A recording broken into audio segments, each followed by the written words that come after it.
ভাল লাগতেছে আজকে, কারণ এটা শুনেই ভাল লাগতেছে যে মন্ত্রী মিনিস্টাররা এমপিরা হেরা মনে করছিল যে গুলি করিয়া দেশে সব লোক মারিয়ে লইয়া মোরা তো দেশে থাকি যাম, মোগলাকে পারবে কেনা। কিন্তু কয় না ওস্তাদের মার শেষ রাত্রিরে হ্যাঁ তো আর বোঝে না। এখন মন্ত্রী মিনিস্টার গো লাল পাসপোর্ট সব বাদ করে দেওয়া হয়েছে, হ্যার লাগে হ্যাঁ যে মাইয়ে পোলা আনলে হ্যাঁ বাদ করে দিয়েছে।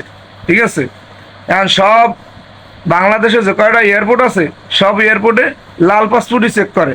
সমস্যা নাই, ভয় নাই, প্রবাসী বাইরা আপনাকে সবুজ পাসপোর্ট চেক করবে না, লাল পাসপোর্টই চেক করতে আছে।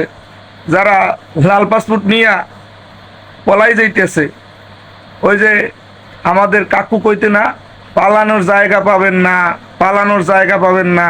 এখন তাগোতা তারাই ফেরত নেছে, পালানোর জায়গা পাবেন না। এখন তাদের পাসপোর্টও বাদ হয়ে গেছে। ঠিক আছে, আশা করি এরকম করে সবই আস্তে ধীরে সবারই বিচার হবে ইনশাল্লাহ।